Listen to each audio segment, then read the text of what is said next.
Satan, we're gonna drag your kingdom down. Oh, hallelujah. Satan, it's time to drag that kingdom down. You've been building up that old kingdom all over this land. I'm telling you that Satan, it's time to drag your kingdom down. Oh, for the glory. Love that song. Okay. Greenleaf, back on, season 4. Y'all know I couldn't miss this one. Even y'all don't seem to like my damn videos because y'all don't watch them enough. So tell your friends. Get more than one opinion. I love this series. This is the original series that I watched. I was only aware of Greenleaf because of this show. So we need to applaud Miss Oprah because this On Network is producing some very good material. And this is one of the first best shows they had. Okay? So, season 4, episode 1. Okay, so you start off with this, they're in church, they're singing, praise and worship time. People know that praise and worship is when you right before the sermon, usually. And it first appears to be Charity up there leading the choir, right? Singing the song, but it's not Charity, it's another singer. Charity is in the pews and not looking too happy about it. Bob Whitmore, this is a white guy who is the president of H&H, which is, what do they call it? Harmony and Hope Ministries. They're a big conglomerate. They own hundreds, I'm not sure of the exact number, but over 100 churches around the world. I'd assume that most of them are in the United States. Anyway, he's there. Now, they're presenting this man. I think they're kind of overdoing it with this guy. They're presenting him to be one of the richest men in America. Now, we all know churches got a lot of money in it and so forth. But if this dude was if he's one of the richest men in America, then he would have to be certainly a billionaire. And I don't know that he would be putting this kind of time into a single church if he has hundreds of them he's in charge of. So he's got this secondhand dude, Philip Nubis? What the fuck? Dumas. Philip Dumas is this black dude who is like his right hand, or at least concerning this acquisition. Right, so he comes up there and announces, welcome the congregation to his conglomerate now. It's no longer, what was the name of the original church? Anyway, it's Hope and Harmony Ministries now. Okay, so he introduces Grace as the new associate, the interim pastor. They are procuring her for 1 year for this transition. When as he's coming up, he whispers in her ear in their passing to keep it short. So we're getting to see this guy's motives right from the first scene. That he is taking over this church, and he is a businessman, and things are going to be different, right? But they want Grace. Okay. Bishop and Lady Mae were not impressed by this little tiny sermon. Bishop wants to confront Connie. Okay, you guys know more about church structure than I do. I just can't imagine how a deacon at the church is able to hire and fire the pastors.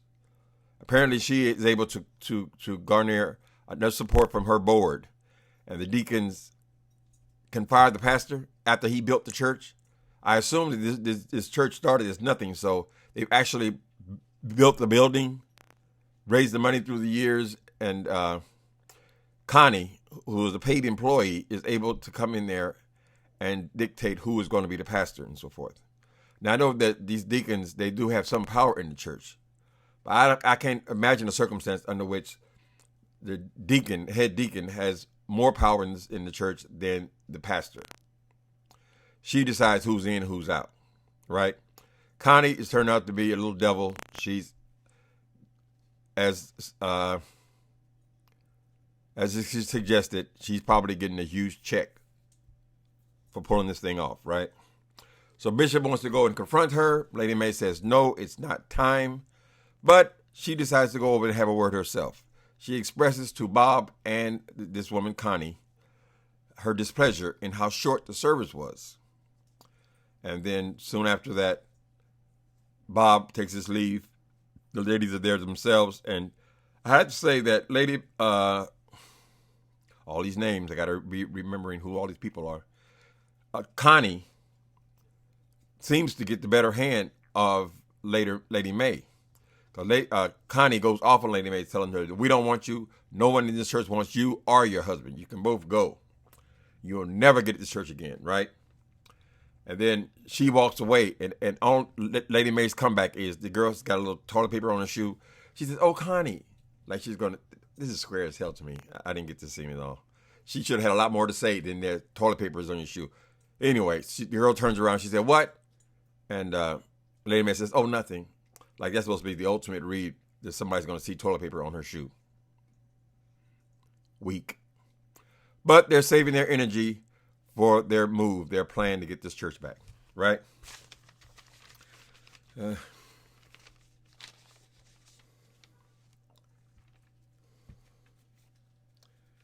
Okay, so Grace and Philip meet.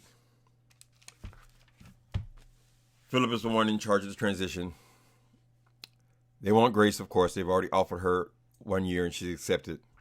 But they do not want Jacob and Charity as associate pastors, right? They make it clear to her that's not going to happen. She tries to stand up, but she can't stand up against them. Or at this point, at least she doesn't feel like she can. All right, so they tell her that Charity and her brother are out because of the various scandals they've had.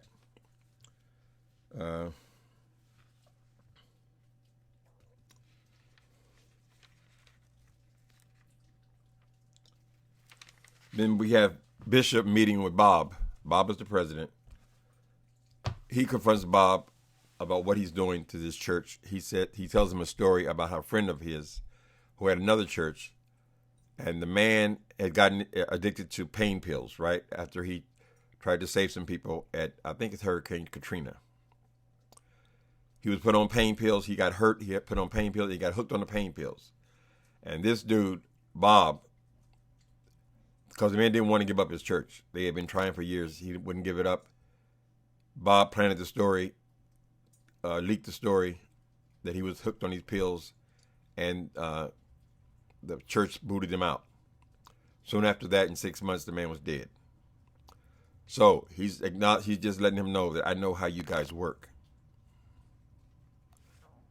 Correct. I don't remember what this dude's comeback was.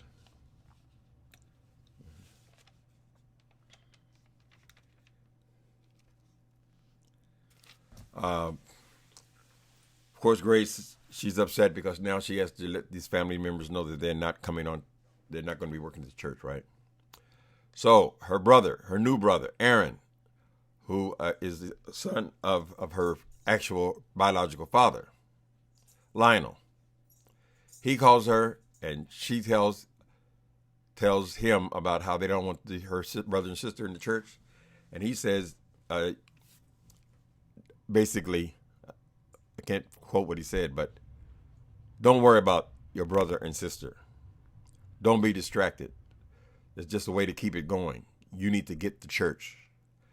Focus your sights on getting the church back. Getting those people back would only delay that process. You need to be focused. So she thanks him for his advice. They are new brothers and sisters, as I said. He's a successful attorney. They do something in this thing which it just makes me crazy about fiction. In fiction, it's always the thing about somebody who don't have the money getting millions of dollars, right? So did this happen the last scene of the last season? Because they played that right before. Or was it in this episode that she gets all this money and she doesn't want it. The brother is cut out of the will because he's gay. He gives all the money to Grace, $3 million. I'm talking about Lionel, and she doesn't want the money. She gives it to her father to pay off his tax bill. They always do that in fiction, and it always makes me nuts because I know what people are like. And we all want $3 million. Know how much they say, oh, I don't want his money. I don't need his money. Oh, I don't want it either. You take it. Passing it around. Nobody wants it, apparently.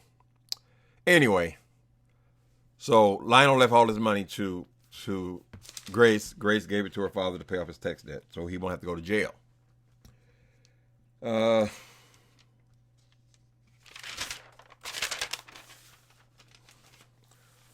They done brought the old Clarisa back. All right, so they had to take some liberties here because we started off with Clarisa as being this evil, I ain't going to say the B word, but this evil woman. Well, television does say the B word then in this kind of circumstances, so she's one of those, a B word. When we first met her, right, trying to run everything like she wasn't even a blood relative. She just married to Jacob, right? And then as the series progressed, she became softer and more likable. Right, and it's sometimes even soft in dealing with her daughter and her husband. They had become a family again, right? Well, we're going back to the original Clarisa. She's back. She's evil. She's bitter. She's controlling, manipulative, everything. She's almost the exact same character that we met in the first episode of the whole series, right? So we'll be talking about her more in a minute here. Her and her husband and her daughter are all moving back into this house, into this mansion with the Greenleafs. The house that they had belonged to their church Triumph, that Jacob was the pastor. So when he lost the job as the pastor, he also lost the lodgings, or the parish, or whatever they want to call it. The house belonged to the church, right?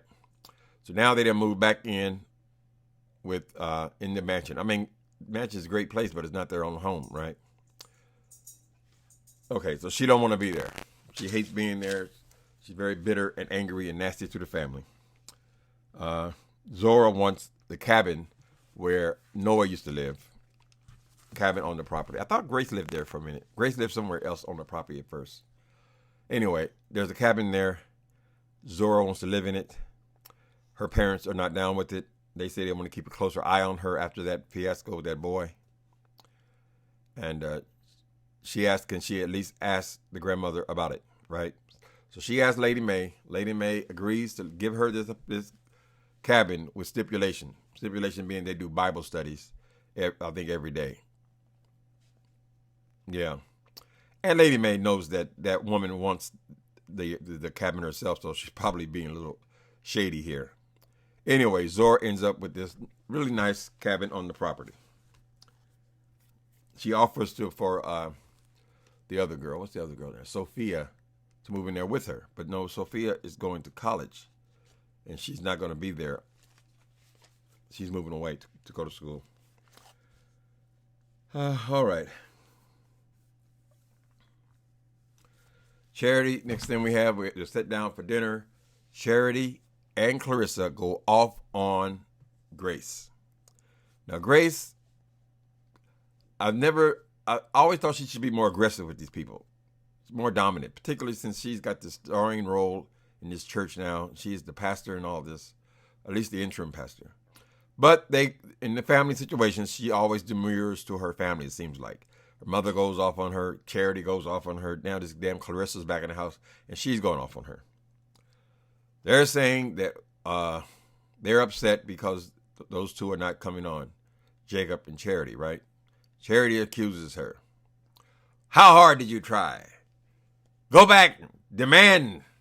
We worked. And then Charity, her dumbass, I always kind of, felt for Charity. She was kind of a person, her relationships had failed over and over again. She wasn't taken very seriously by her family, right? But from the very beginning, she wanted to be a preacher.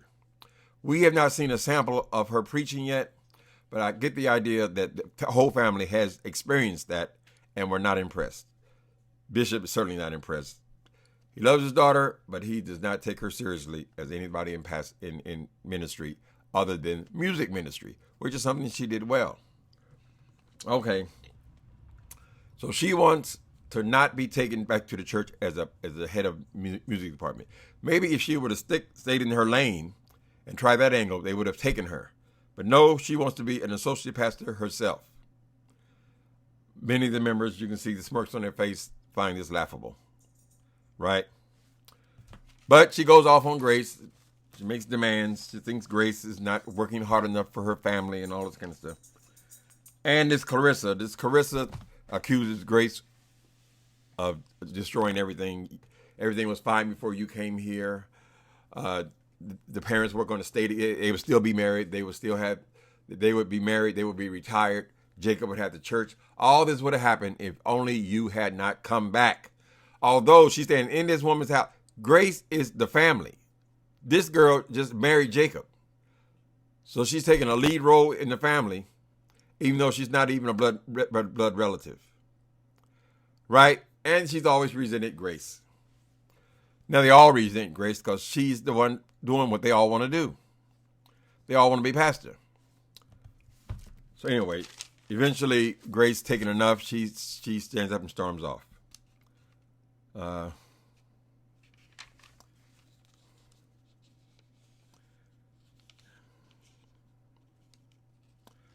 Grace tells her mother, so far, Bishop, I guess they kind of let us know he's implicated that he knows that Lionel was her actual father, because she said, you're my daughter no matter what, right?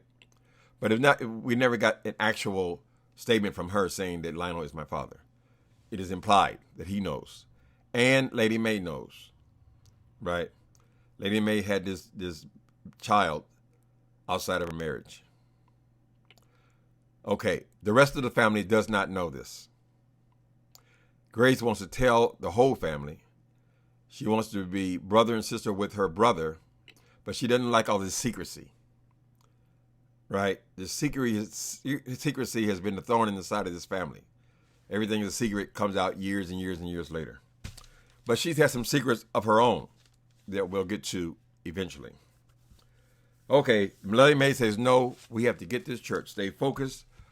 When we get to church, then we'll make the announcement and tell the whole family about your, situation. I guess that's just to keep her going, to keep Grace focused on this church situation. Anyway. But her and Mae are getting along a lot better. Right? She said, yes, it can happen, but not right now. Get to church first. And Lady Mae tells Grace to demand that this H&H takes her brother and sister. Go back, meet with him, and don't ask it. Tell him that either they're on or I'm out. Right? And so she goes and she does just that. She meets with Bob. Bob said, don't choose your family over business. She says, no, there's not a discussion. You take them or I'm out.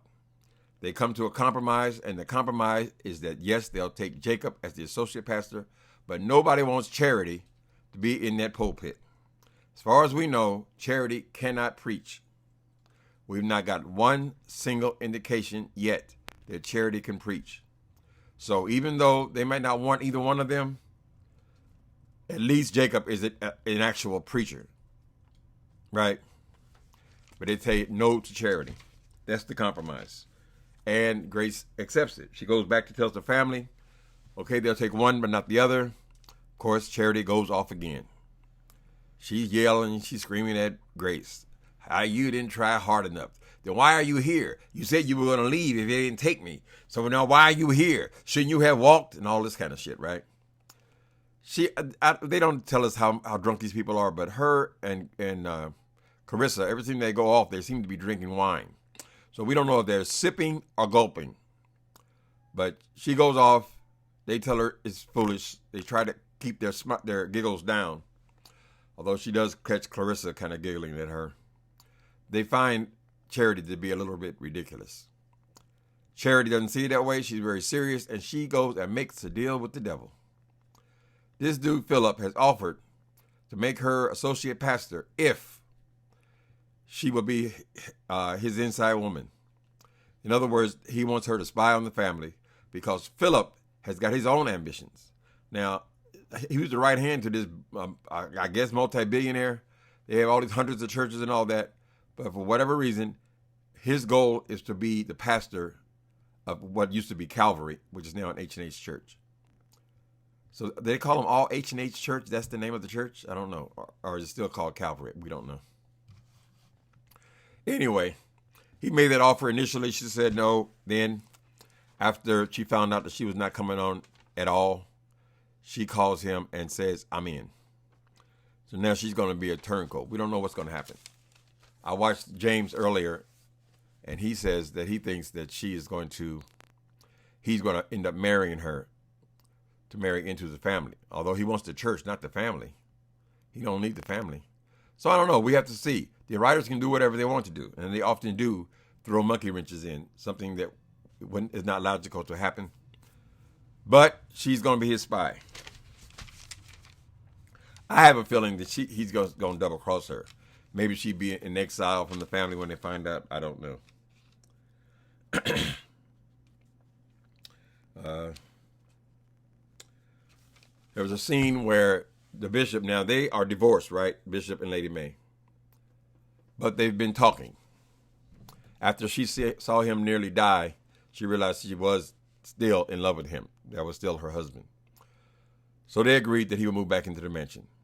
He lives there, but they are not together. So he walks in on her, and she's in her underwear in the master bedroom. And she's, excuse me? Yes?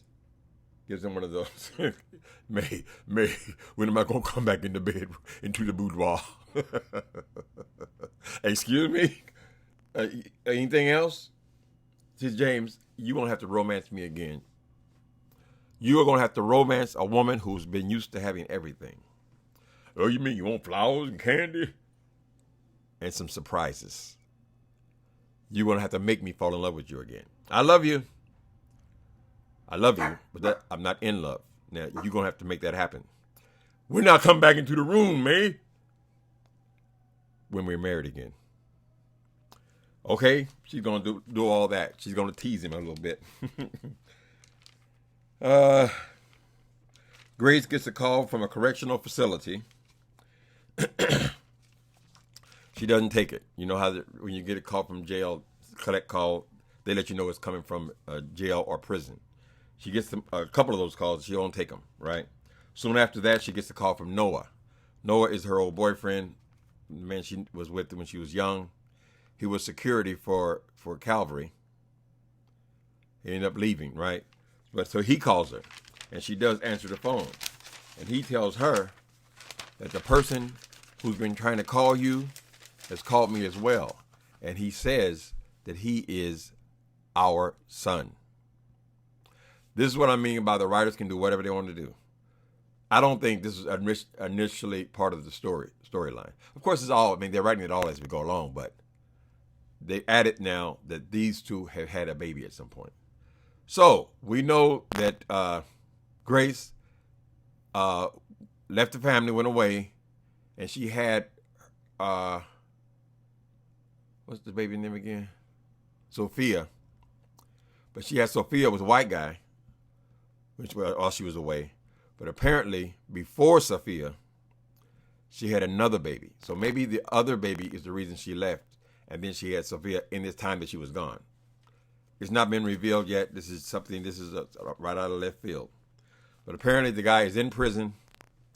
He's calling and saying that Noah and Grace are his parents. News to me. Okay.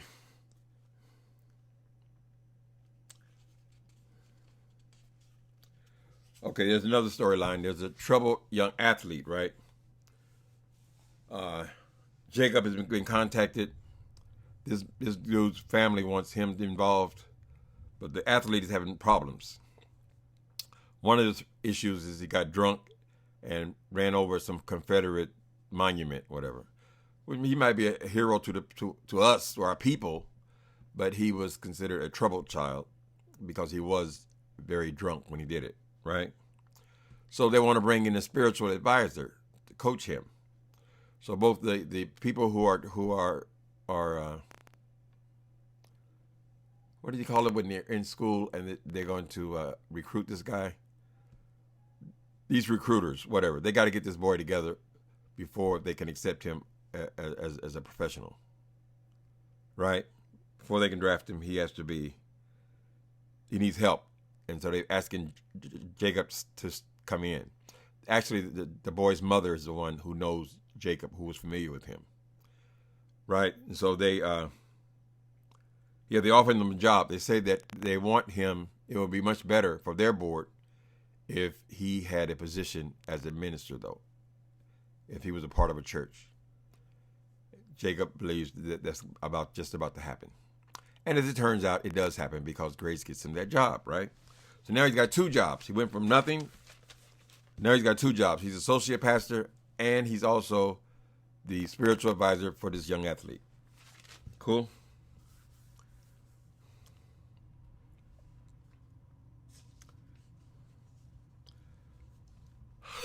This is Zora.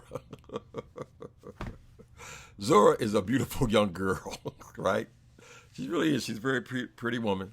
But she has got this thing about these bad boys, right? Because the last one beat her ass, treat her like shit. She finally got away from him, right? And now she's interested in this boy that we are identifying as the troubled young man, the athlete. So now Jacob, her father, is going to be the athlete's spiritual advisor or life coach. And she wants to take care of his love interest. She wants to be his love interest. Zora has a crush. Sophia tries to ask her again, girl, why? Here we go again. Why do you always got to get these bad boys? I mean, don't you like nice guys? Whatever. Those 2 are getting along great. But Sophia can see a pattern here. Well, we all can see a pattern here. All right, Charity goes off again. Let me see. Oh, Charity is going off on Grace for not getting her on. And Clarisa, her messy ass, she's going off on Grace for coming back to the family. I think I talked about this a minute ago. And anyway, at one point, they turn on each other. So Charity said, I'll kick your ass, bitch. I'm trying to be nice with this. I'll kick your ass. And so Charity is about to jump on Clarisa. Fortunately, the other family members break up the fight. I don't remember exactly what was said, but why she turned on her, I think Clarisa finds the idea of Charity being an associate pastor rather ridiculous. So she wants to move on now that her family has gotten what they need, which is her husband getting the job.